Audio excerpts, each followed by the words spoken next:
Diturunkannya kepada sebagian nabi sebagai berikut.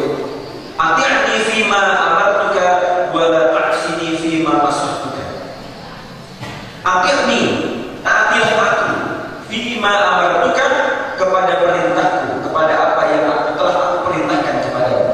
Wa la ta'sini, dan janganlah kamu mendurhakai atau janganlah kamu berbuat maksiat kepadaku fima nasahtuka, terhadap apa-apa yang sudah aku nasihatkan kepadamu. Mentaati perintah Allah dan menjauhi larangannya, ini merupakan salah satu ciri orang yang bertakwa. Secara bahasa atau sekalian, takwa itu artinya adalah takut. Secara bahasa takwa artinya takut. Wattaquni ya ulil albab, dan bertakwalah kepadaku dan takutlah kepadaku. Fattaqun nar allati waquduha an-nas wal hijarah. Wattaqun nar allati waquduha an-nas wal hijarah. Dan takutlah kamu kepada neraka yang bahan bakarnya manusia dan batu dan manusia. Wattaqun nar allati waquduha an-nas wal hijarah. Jadi takwa itu secara bahasa artinya apa? Takut. Kalau orang bertakwa kepada Allah, berarti dia takut kepada Allah. Orang yang takut kepada Allah, salah satu cirinya adalah dia mentaati perintah Allah dan menjauhi larangan Allah. Mentaati perintah Allah dan menjauhi larangan Allah merupakan salah satu ciri orang yang bertakwa, dan ini adalah tujuan berpuasa. Surat Al-Baqarah ayat 183 yang sering diulang-ulang ketika kita berpuasa. Coba dibacakan. Siapa ini? Willy Azhari. Ayat tentang dalil berpuasa. Gimana?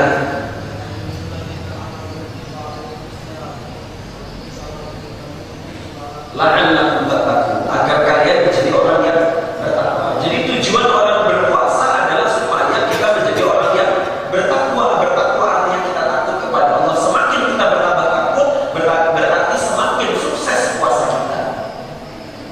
Salah satu cirinya puasa kita sukses adalah ketika setelah Ramadan ini sudah selesai, amalan-amalan yang kita lakukan selama bulan Ramadan ini masih bisa kita lakukan atau tidak?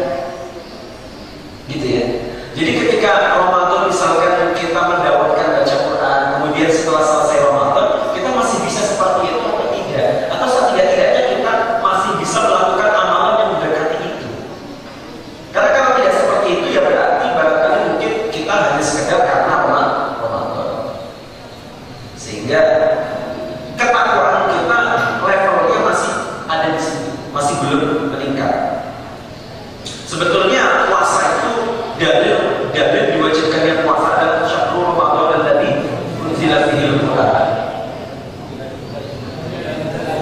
Betul kan?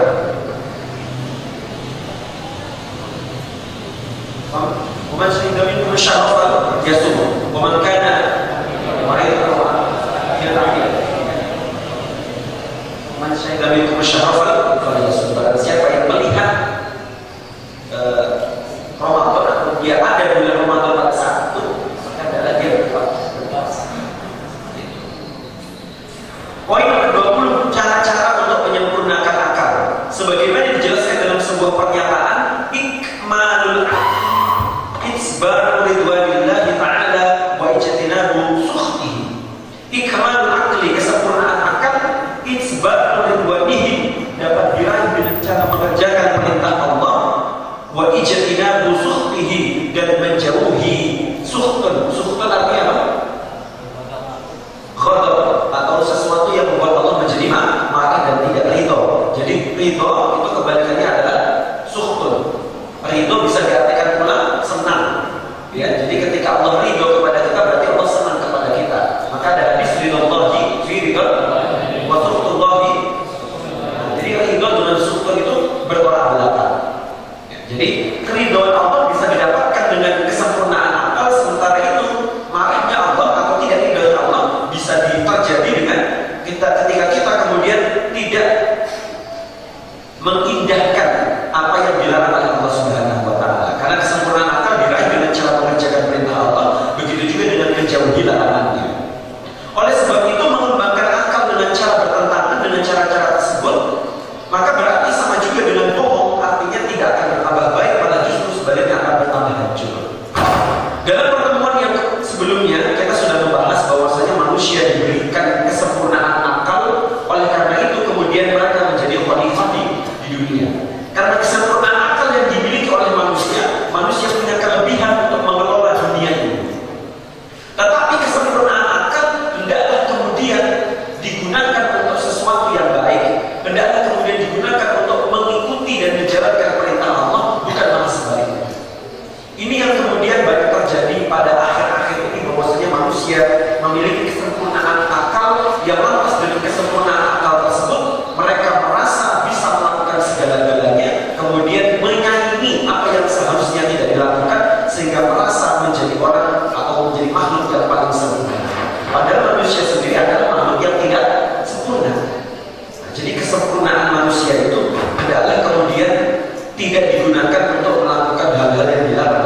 Bagi orang-orang yang mempunyai keutamaan atau orang-orang yang pandai, dia tidak akan merasa asing dimanapun dia.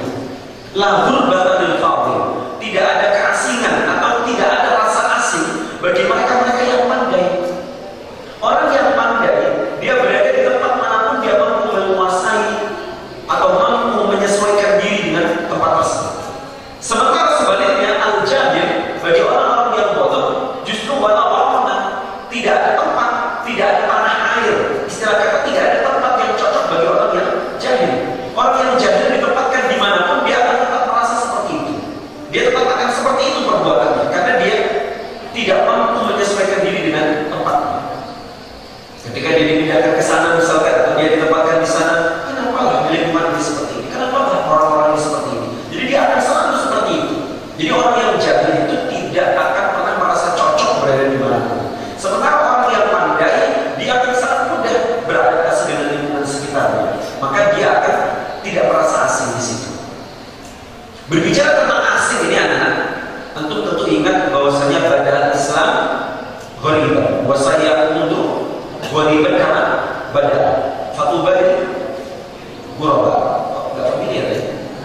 Pada Islam ghoriban, wasaya untuk ghoriban karena pada fatubari ghuraba. Islam itu muncul dimulai dengan keadaan yang gharib, asing. Maka Islam akan kembali asing sebagaimana Islam dulu pertama kali mulai. Fatubadil ghuraba, dan beruntunglah orang-orang yang asing. Maksudnya di mana Ustaz? Pada saat dulu orang-orang merendahkan derajat wanita, Islam justru hadir mengangkat derajat wanita. Pada saat dulu orang-orang tersebut suka mabuk-mabukan, suka melakukan perbuatan-perbuatan yang keji, Islam justru hadir melarang perbuatan-perbuatan seperti itu, padahal pada saat itu adalah sesuatu yang sangat biasa dilakukan. Ya. Islam hadir dengan keadaan yang asing, dan Islam akan kembali kepada keadaan yang asing. Fatubadil ghuraba, maka beruntunglah orang-orang yang asing. Artinya, anak-anak seumuran seperti antum di luar sana itu tidak biasa duduk di majelis ilmu seperti ini. Mereka lebih terbiasa senang duduk-duduk dengan komunitas-komunitasnya, membicarakan hal-hal yang tidak ada manfaatnya, ngomongin orang dan lain sebagainya. Tetapi antum di usia antum yang seperti ini justru melakukan hal-hal yang tidak biasa dilakukan oleh orang-orang di luar sana seusia antum. Maka antum termasuk orang-orang yang beruntung. Tubadil ghuraba, maka beruntunglah orang-orang yang asing. Anak sekalian, mau ingat, sedikit mengingatkan tentang ini ada hubungannya dengan bagaimana kita mengolah akal kita. Jadi kita senantiasa menambah wawasan-wawasan yang baru. Senang membaca buku, senang dengan ilmu, itu adalah orang-orang yang berakal. Dan fadilah orang yang berilmu adalah dia bisa berada di mana saja dan mampu menyesuaikan diri dengan keadaan yang seperti apa. Dalam kitab I'anatul Talibin, anakku sekalian, dibahas tentang niat puasa Ramadan. Di mana niat Ramadan ya? Niat berpuasa di bulan Ramadan. Nawaitu shauma ghadin an adati fardhi syahri.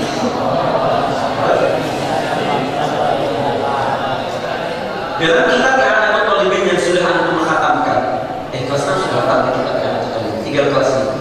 Nanti kelas 5 akan sesegera mungkin menghatamkan kitab I'anatul Talibin dan ribuan kitab lainnya. Dalam kitab I'anatul Talibin jilid kedua, bab puasa menjelaskan tentang niat berpuasa, dituliskan di situ nawaitu shauma ghadin an adai fardhi ramadhani hadisa. Jadi dikatakan bahwasanya harusnya bukan Ramadan tapi Ramadhani. Kok Ramadhani Ustaz? Kok gak Ramadan? Karena posisi Ramadan adalah mudhof terhadap hadis sanad. Hadis kan ismul isyarah. Hadis sanad ini menjadi mudhof ilaih bagi Ramadan. Sehingga kalau misalkan mau ditambahin hadis sanad, harusnya awaitu shauma ghadin an adai fardhi syahri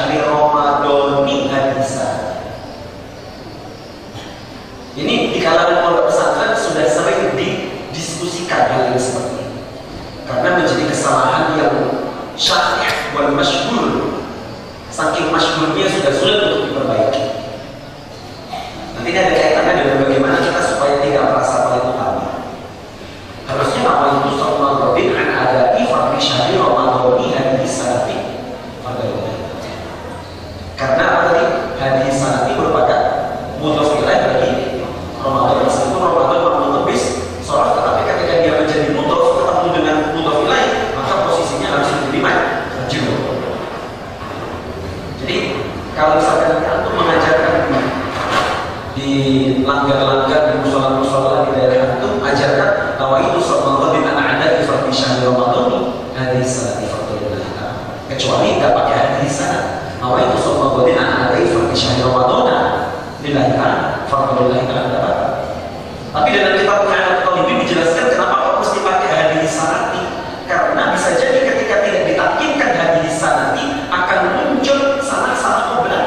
Atau bisa jadi dia sedang berniat puasa Ramadan tidak hadis sanati tapi qoblah puasa Ramadan sanat qoblah. Paham ya di Perempuan ya? Di Perempuan kan biasanya ada jadwal libur ya. Ketika misalkan dia mau qoblah puasanya, maka dia tidak mengatakan nama itu sallallahu alaihi wasallam ada fardhi syahr Ramadan hadis sanati, tetapi yang dimaksudkan adalah sanat qoblah. Nah, ketika tidak ditakhirkan hadis sanati, ditakutkan itu adalah yang dimaksud sanat qoblah. Tapi apakah ketika seseorang kemudian salah melafalkan puasanya batal? Ini saya tanya, apakah kalau misalkan orang-orang melafalkan bahwa itu sallallahu alaihi wasallam ada fardhi syahri Ramadan hadis sanati fardhillah ta'ala, kemudian puasanya batal? Enggak, puasanya tidak batal. Jadi cara antum ketika antum sudah memiliki ilmu, kan antum sudah hafal nih, sudah hafal kitabnya Mu'anat Talibin. Kemudian antum pulang ke masyarakat, kemudian antum langsung menyalahkan. Bapak Ibu sekalian, ini ada kesalahan yang biasa terjadi. Mohon tidak diulangi lagi. Yang betul harusnya bahwa itu sallallahu alaihi wasallam ada di fardhi syahri Ramadan hadis sanati fardhillah ta'ala. Enggak mau tahu pokoknya Ramadan, jangan lagi Ramadan. Karena Ramadan ini posisinya adalah mudhof, hadis sanati adalah mudhof ilaih bagi hadihi, bagi Ramadan. Maka harusnya fardhi syahri Ramadan hadis sanati fardhillah ta'ala. Pokoknya kalau Ramadan salah. Kalau cara kita membenarkan sedemikian, istilah kata ada ranting yang bengkok kemudian kita paksakan untuk lurus, ini kemudian berbagi ya bisa jadi mata. Dalam kitab yang antum baca juga ketika Fathul Qutub, nama kitabnya Ustaz lupa. Hati perempuan itu ibarat kata kayu yang bengkok, ibarat kata tulang rusuk yang bengkok. Ustaz nggak bohong, ini memang bahasa kitabnya seperti itu. Hanya saja berbahasa Indonesia. Hati seorang perempuan atau perasaan perempuan seperti tulang rusuk yang bengkok. Seperti apa?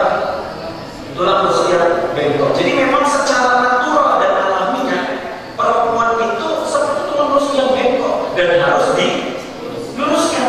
Tugas siapakah meluruskan tulang rusuk yang bengkok? Tugas imamnya, yaitu suaminya. Tetapi ada seni dalam cara meluruskan tulang rusuk yang bengkok. Kalau tulang rusuk yang bengkok ini tidak diluruskan, maka dia akan selamanya bengkok. Dan itu salah, tidak boleh. Antum berkewajiban meluruskan tulang rusuk tersebut. Tetapi kalau tulang rusuk tersebut dipaksa untuk diluruskan, dia akan patah. Sekali patah tidak akan pernah tersambung lagi. Gimana coba? Bingung kan? Katanya bengkok kan? Tapi harus diluruskan. Begitu diluruskan, patah. Sekali patah, tidak bisa tersambung lagi. Nah, inilah yang disebut dengan seni memimpin rumah tangga. Apa namanya? Seni memimpin rumah tangga. Jadi memang mereka itu secara alami memang bengkok. Memang sudah sedemikian diciptakan oleh Allah, memang sedemikian. Dan tugas kita adalah meluruskan. Nah, kalau kita mau meluruskan, jangan diluruskan dengan paksa, karena bisa jadi patah. Seperti itu. Jadi begitupun antum, karena kan antum sudah mondok. Jadi akhirnya antum tahu ketika misalkan nanti suatu ketika, entah kapan itu, mungkin tahun depan atau 2 tahun lagi, suami antum kemudian berusaha meluruskan antum harus tahu bahwa saya ini sifat natural dan alamiah saya. Tapi bengkok. Pertama misalnya diajak belanja dulu, misalkan begitu ya. Diajak belanja disuruh pilih baju mana yang cocok, misalkan begitu. Oh yang itu cuma 150, ini loh yang 300.000, misalkan begitu ya. 150.000 nanti malah gak akan jadi 300.000, misalkan begitu. Jadi setelah kemudian segala kebutuhan terpenuhi, baru kemudian aku sampaikan. Kemarin itu rasa-rasanya kurang puas. Kok adik, mungkin adik kemarin bilang seperti ini, gak pas itu. Harusnya kalau misalkan ada permasalahan yang kecil, gak usah lagi pada orang lain. Pasti mereka jawabnya, oh iya mas, maaf.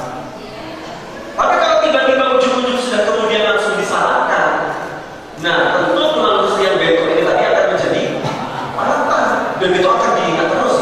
Sekali ingat tidak pernah melupakan, dan akan muncul lagi ingatan tersebut 10 tahun yang akan datang. Kalau tidak percaya dibuktikan saja. Nah, kembali lagi tadi, ketika kita merasa kita memiliki ilmu, maka cara kita untuk menyampaikan keilmuan kita kepada masyarakat harus menggunakan seni. Jadi, ketika sesuatu tersebut tidak fatal, seperti tadi contohnya niat puasa kan tidak fatal ya. Meskipun dibaca Ramadan kan tidak fatal, artinya tidak membatalkan puasa. Ya sebenarnya tidak apa-apa, tidak jadi masalah karena letaknya niat ada di dalam hati. Hanya saja itu masalah gramatikal saja. Ibaratkan dalam takbir amaliyah cuma tahan, cuma apa? Tahan. Kan tidak seserius toriko kan gitu ya. Ini yang kelasnya nyambung juga kan ya. Kan ada toriko, kemudian setelah itu madya, kemudian setelah itu ahwal, kemudian setelah itu tahan. Jadi ibarat kata ngajar cuma masalah salah tahan aja. Wadu'u kutubakum fil adroja, misalnya begitu ya. Hanya masalah salah apa? Salah tahan saja. Ini tidak jadi masalah sebetulnya. Tetapi andai kata misalkan mau diajarkan pun setidaknya aku sudah tahu bahwasanya dia ini yang benar. Dia pun tetap menyampaikan, tapi cara menyampaikannya pun dengan cara yang benar. Kalau saya menyampaikan, ya yang betul tetap fardus al-adai fardus syahri Ramadhani hadisan. Dan kalau dibaca Ramadan, ya betul sih sebetulnya Ramadan hadis mati. Kalau mau pakai Ramadan ya jangan pakai hadis sangat, atau ambil jalan tengah. Nawaitu Ramadan ada fardishan Ramadan hadis sanad fardillah. Kalau saya setiap kali mimpin selalu seperti itu. Nawaitu Ramadan ada fardishan Ramadan. Saya baca nih atau setelah mengambil Ramadan. Jadi yang baca nanti tidak merasa tersalahkan. Saat membaca ini juga tidak dikira salah. Gitu. Ini Ustaz hanya mengingatkan saja kita yang sudah pernah membaca. Gitu. Mendekatkan diri kepada Allah dan menjauhkan diri dari manusia, sebagaimana pernyataan berikut: man kana bi ta'ati 'indallahi qariban kana bainan nasi ghariban. Ini sudah menjadi semacam sunnatullah. Ketika orang tersebut dekat kepada Allah, justru dia bainan nasi ghariban. Cuma memang tidak biasa dilihat oleh kacamata dan pandangan kita. Jadi kalau kita manusia melihatnya, oh orang tersebut terhormat, oh orang itu istimewa, orang tersebut punya kedudukan dan pangkat sosial, berarti kemudian kita hormat. Padahal enggak. Man kana bi ta'ati 'indallahi qariban kana bainan nasi ghariban. Barang siapa yang merasa dekat kepada Allah lantaran telah berbuat ketaatan, maka ia akan merasa asing dari lingkungan manusia. Maka ini khusus saya mengingatkan kepada santri-santri yang dulu.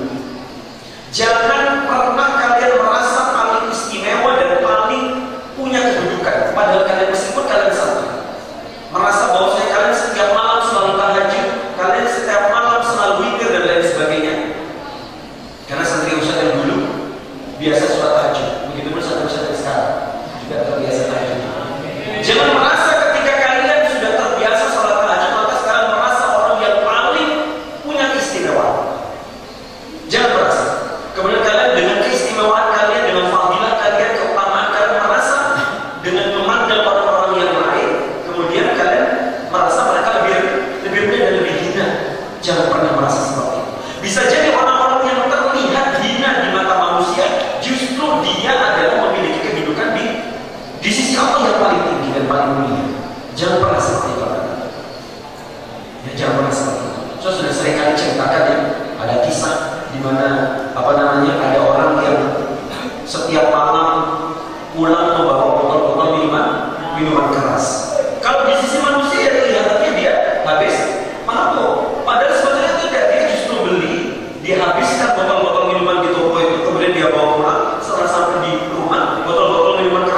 dia buang di toilet. Supaya apa? Ketika stok minuman keras di toko sudah habis, nggak akan ada lagi orang yang bisa beli minuman keras, sehingga tidak ada orang yang berbuat maksiat. Ceritanya sudah sering saya sampaikan di mana-mana. Misalkan ada kemudian dia juga seperti itu, setiap malam terlihat pergi ke tempat kupu-kupu malam. Kupu-kupu malam ini majas personifikasi. Betul ya, majas personifikasi. Majas personifikasi itu adalah majas yang menggunakan istilah manusia untuk sesuatu yang bukan manusia. Ya, seperti contohnya nyiur melambai-lambai. Nyiur apa nyiur? Daun kelapa. Daun kelapa melambai-lambai, padahal melambai-lambai adalah sifat manusia. Itu adalah majas atau personifikasi.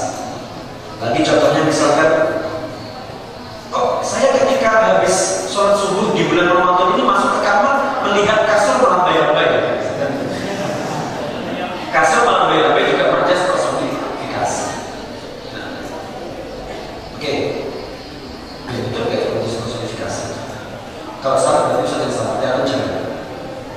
Orang ini ketika setiap malam selalu terlihat pergi ke tempat kupu-kupu malam, ke tempat pelacuran seperti itu. Kemudian dia membayarkan uang kepada si pelacur-pelacur. Ini kamu saya kasih uang, ini kamu saya kasih uang, ini kamu saya kasih uang. Atau kemudian dia suruh datang ke rumah. Ini kamu saya kasih uang, datang ke rumah saya. Ini kamu saya kasih uang, datang ke rumah saya. Ini kamu saya kasih uang, datang ke rumah saya. Jadi terlihat oleh orang dia memesan pelacur untuk datang ke rumah. Padahal setiap kali pelacur tersebut datang ke rumah, apa yang dia sampaikan? Kamu malam ini sudah saya bayar. Malam ini kamu sudah saya bayar. Pulang ke rumah, tutup kunci pintu rumah, jangan kemana-mana. Malam ini kamu sudah saya bayar. Kamu harus ikuti saya. Kamu kan kesini mau cari bayar. Ini kamu sudah saya bayar. Pulang ke rumah, kunci pintu rumah, jangan kemana-mana. Kamu malam ini sudah saya bayar. Pulang ke rumah, kunci pintu rumah, jangan kemana-mana. Itu dia lakukan terus setiap malam. Sehingga dalam pandangan manusia dia adalah orang yang sering berbuat maksiat. Minum minuman keras pun juga suka pergi ke tempat pelacuran. Padahal tidak sedemikian di mata Allah. Nah, jadi jangan mudah-mudah menghakimi apa yang dilakukan oleh manusia. Bisa jadi orang-orang yang melihat hanya sekedar mengumpul sampah dan lain sebagainya, hanya sekedar mengumpulkan barang-barang bekas, dan kalian adalah sebagai seorang santri pakai jas misalkan seperti itu ya, sudah hafal sekian kitab gitu ya. Santri kan begini, hafal sekian kitab, terus jalan petang enteng. Ada bacaan Quran yang salah disalahkan, ada bacaan hadis yang sangatnya salah disalahkan dan lain sebagainya. Santri, ya. Sementara ada orang yang biasa-biasa saja begitu. Justru orang yang barangkali mungkin biasa-biasa saja seperti itu, justru hubungannya dengan Allah sangat dekat. Bisa jadi ketika dia sholatnya sangat menghayati, sementara kita karena sibuk telinga kita mendengarkan bacaan imam. Santri kan gitu, peka terhadap bacaan Quran yang salah. Jadi ketika bacaan Quran imam salah, dia menggerutu dalam hati, imam gimana sih? Ini saya yang jadi. Ya, jadi hati-hati. Ustaz hanya mengingatkan bahwasanya agar kalian jangan mudah-mudah menjadi orang yang gampang menyalahkan. Untuk diri kalian sendiri, kalian harus menjadi orang yang paling baik.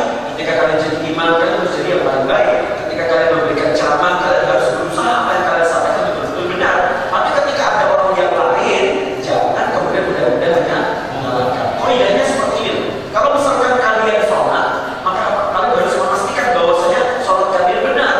Tetapi ketika kalian melihat orang lain sholat dan kemudian sholatnya terlihat tidak sesuai dengan apa yang kalian pelajari, caranya adalah masih ada mazhab yang lain yang membolehkan itu. Ngerti ya? Misalkan contoh mazhab kalian Syafi'i, ya. Kemudian kan menurut pendapat Syafi'i bersentuhan laki-laki dengan perempuan sengaja nggak sengaja, sedikit ataupun banyak, batal, ya kan? Nggak sengaja misalkan Ustaz kemudian dengan istri tiba-tiba kesenggol. Mau gendong anak misalkan kesenggol, ya batal. Sudah pakai jas, sudah pakai begini, sudah pakai sarung, mau gendong kesenggol. Sengaja nggak kira-kira? Nggak sengaja, batal. Gendong batal. Jadi kalau misalkan kita sendiri yang mengerjakan, kita harus betul-betul tahu apa yang kita kerjakan betul-betul benar. Tapi kalau itu orang lain yang mengerjakan, jangan mudah-mudahan menyalahkan. Bahwa dia seperti itu tapi untuk ihramnya.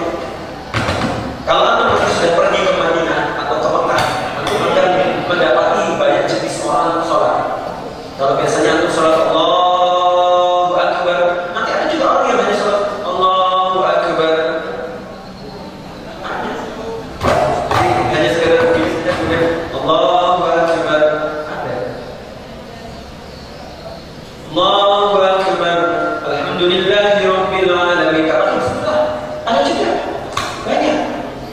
Bahkan cara membaca Al-Quran pun beda-beda. Kalau biasa kita membaca Bismillahirrahmanirrahim, wadduha, wallaili idza saja, wadda'aka rabbuka wa ma qala. Ada bacaan yang lain. Wadduha, wallaili idza saja, ma wadda'aka rabbuka wa ma qala. Wa lal-akhiratu khairun laka minal ula. Kedengaran bagi kita beda, lucu gitu mungkin ya. Terus kemudian karena kita lucu dan tidak sesuai dengan yang kita pelajari, lantas kemudian kita salahkan. Jangan seperti itu. Jadi kalau kita melihat orang, selagi kemudian dalam madhab yang lain dibolehkan, jangan mudah-mudah kita menyalahkan. Ada orang lain sholat tarawih 20 rakaat misalkan. Nabi tidak mengajarkan seperti itu.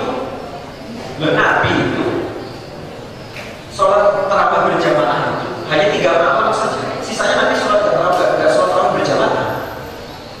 Nah, takut kalau Nabi sholat tarawih setiap malam berjamaah dikira sholat tarawih itu wajib.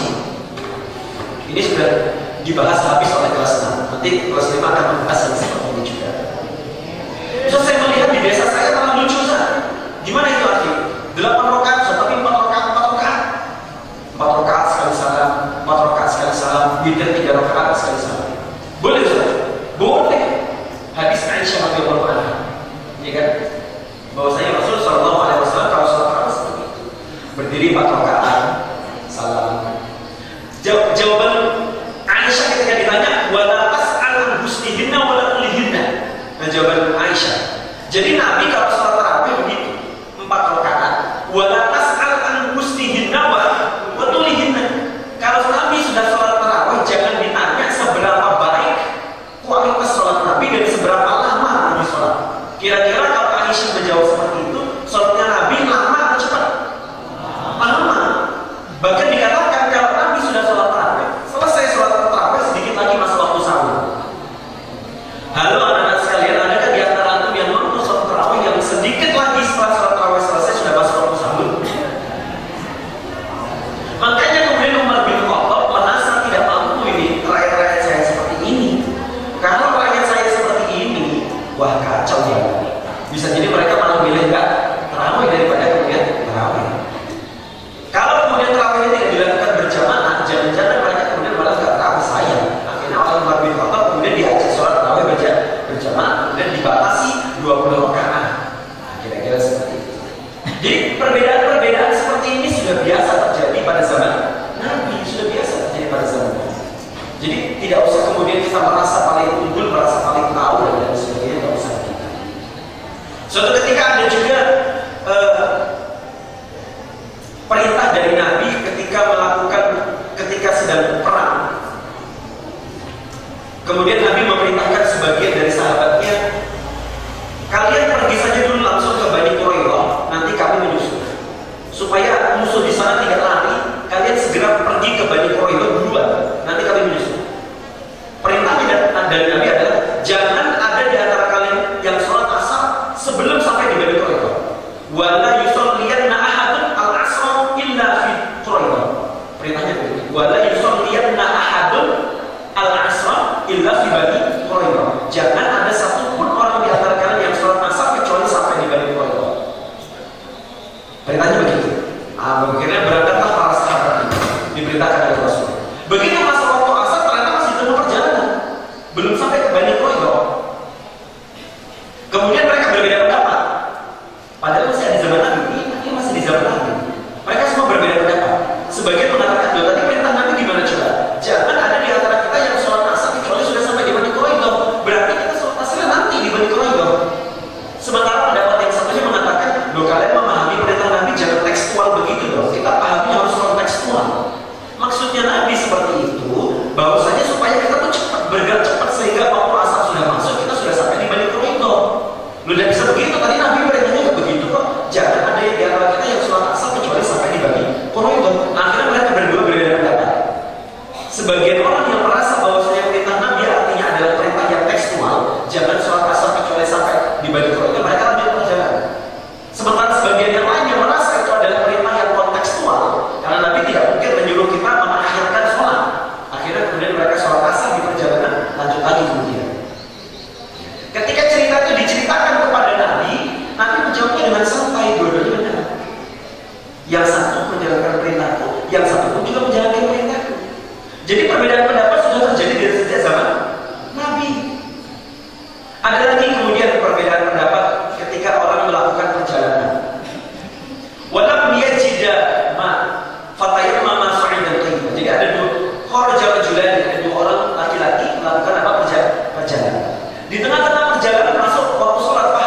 Loh, ngapain pula kita kan sudah tayamum tadi.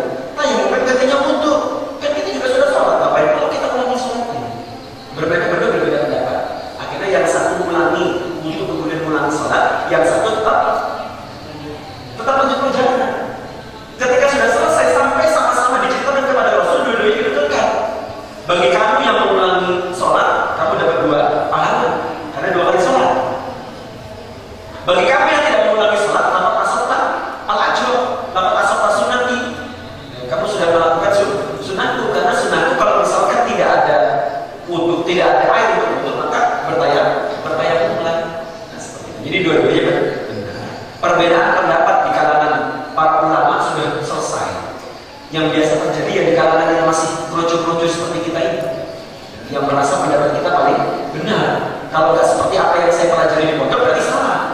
Kalau nggak seperti apa yang sudah pernah saya baca di kitab saya berarti salah. Nah ini yang kemudian jangan sampai seperti itu. Wah ini kalau diceritakan panjang kali lebar, bisa jadi kita sampai salah. Ya. Terakhir, tanda-tanda ma'rifat dan adanya kehidupan. Sebagaimana dikatakan oleh sebagian hukama atau orang-orang yang ahli hikmah, harakatut ta'ati dalilul ma'rifati kama anna harakatul jismi dalilul hayat. Harakatut ta'ati dalilul ma'rifat kama anna harakatul jismi dalilul hayat. Perbuatan seseorang dalam melakukan ketaatan itu menunjukkan adanya ma'rifat dalam dirinya, sebagaimana gerakan badan menunjukkan adanya kehidupan. Ma'rifat adalah mengenal zat Allah lebih dekat dengan segala bentuk keagungan, kebesaran dan kekuasaannya. Apabila seorang hamba berbuat ketaatan kepada Allah, maka hal itu menunjukkan tentang adanya pengetahuan tentang zat Allah dalam dirinya. Dan apabila semakin banyak dalam berbuat ketaatan, maka semakin dalam pula pengetahuannya akan zat Allah. Sebaliknya, apabila ia jarang dalam berbuat ketaatan, maka berarti tidak ada kemarifatan dalam dirinya, karena perbuatan lahir itu merupakan cermin dari sikap batinnya. Apa yang dilakukan seseorang, harakatuhu hadza huwa dalilun fil ma'rifah. Harakatut ta'ah. Harakatut ta'ah itu ya berarti dia sholat, ya berarti dia membaca Al-Quran, berarti dia kemudian tidak mengerjakan apa yang dilarang oleh Allah, berarti dia senantiasa mengerjakan perintah Allah. Ini harakatut ta'ah. Ini dalilul ma'rifah, berarti dia sudah sampai kepada tahapan ma'rifah, orang yang mengenal Allah. Sementara sebagaimana juga harakatul jism dalilul hayat. Dalam surat Al-Kahfi, yang hafal surat Al-Kahfi, yang sering baca surat Al-Kahfi ketika hari Jumat, gimana ayatnya?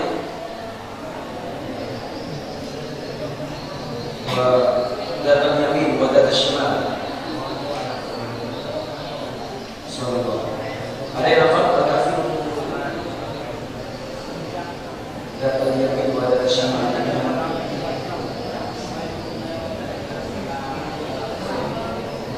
Buka Quran, selain buka Quran buka Quran surat Al-Kahfi.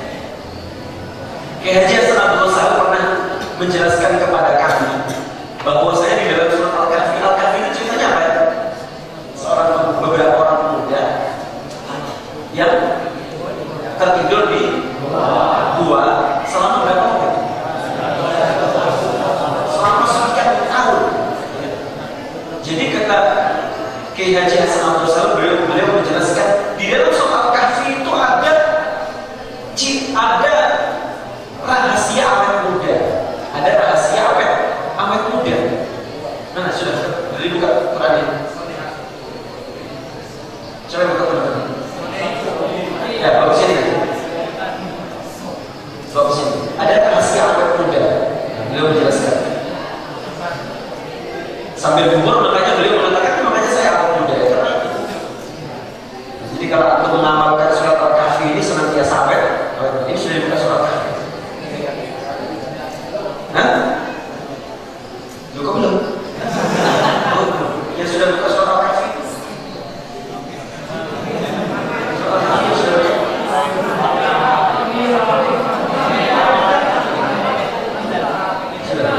Sudah dibuka yang data yang itu, data shimal itu? Belum. Oh ini masih nyari lagi.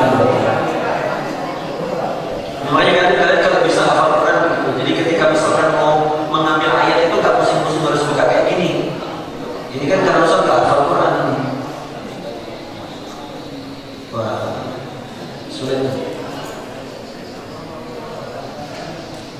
Ya, nanti kita lanjutkan lain waktu bagaimana rahasia awal muda di surat Al-Kahfi. Itu yang disampaikan oleh Kiai Haji Hasan Al-Basri. Beliau menyampaikan seperti itu.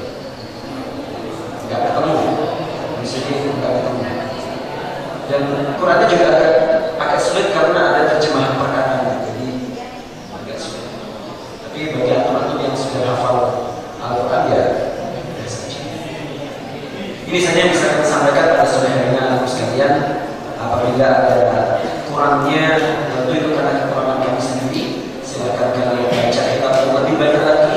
Tapi bukan berarti ketika kalian sudah tahu banyak hal, kalian merasa paling tahu ya.